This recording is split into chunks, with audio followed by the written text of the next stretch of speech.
It was another rainy evening, and for the 30th of September, it was downright cold at about 12 degrees. I was just barely dressed warmly enough, and my rubber-soled over-the-ankle shoes had kept my feet dry during a downpour on the way to the bus stop.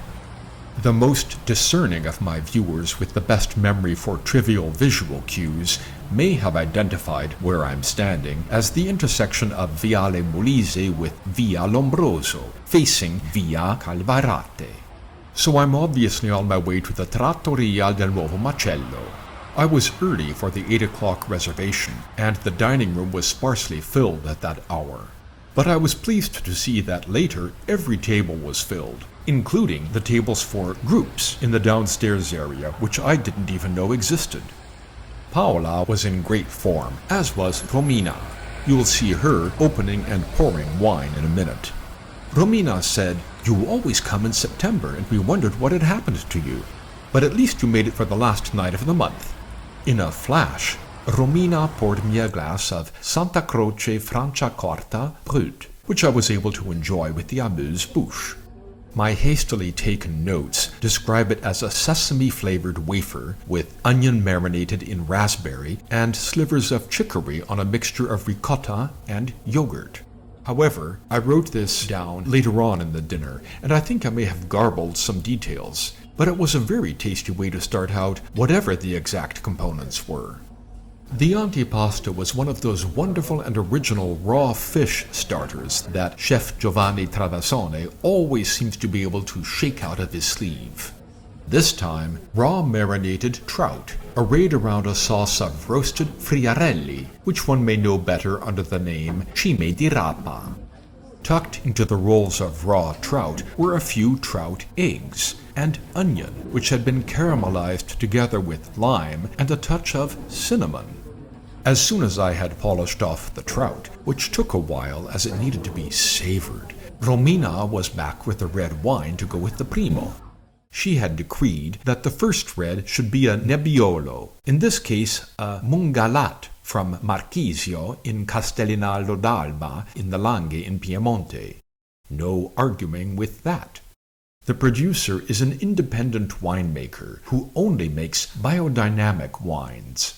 And what was I eating with this very fine Nebbiolo? The Fuori Menu Primo, the off-menu special, recited by Paola at the beginning of the dinner. Cavatelli made from burnt grain, with a sauce of chicory and onion, melted goat cheese, and what can only be described as a heap of grated black summer truffle. A dish worth coming to Milan for on its own.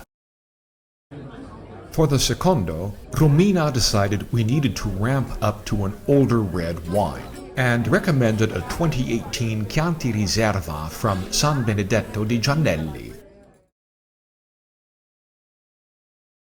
As always, her recommendation was what was needed. The secondo was Pigeon, and that came in 2 parts. The breasts were cooked on the bone and were served with their reduced juices flavored with hibiscus. The orange bits on the plate were a parsnip puree. On a separate plate, the pigeon legs in tempura batter with teriyaki sauce, strawberries, and kimchi. Such dishes aren't just a tribute to Chef Travasone's originality and imagination. These stem from skill and technique, talent and training, a lot of experience, and the passion to explore new combinations of flavors. Dessert time. My first choice was basically overruled by Romina, who had another suggestion. I tend not to argue with Romina's proposals. What I got was a zabaione cremoso, surrounding a raspberry and Campari sorbet, with a scattering of chocolate and strawberry-flavored crumble. As you should be able to guess from the visuals, I was very happy with Romina's recommendation.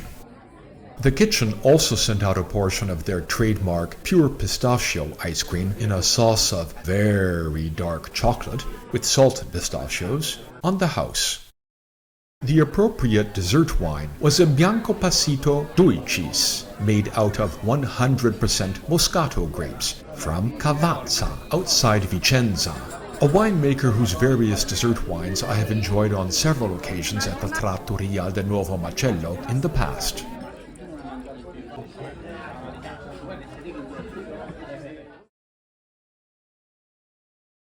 When I had finished my desserts, Romina brought me a tasting glass of another Moscato, this time from Siracusa. And I got a little plate of post-desserts. 2 cubes of Sbrisolona, the Lombard almond crumble classic, and 2 cupolas of dark chocolate with crunchy croquant inside. It was early, only 10:45, but I was suddenly fading. When I went to say goodbye to Paola and Romina, who were busy downstairs, Paola looked shocked.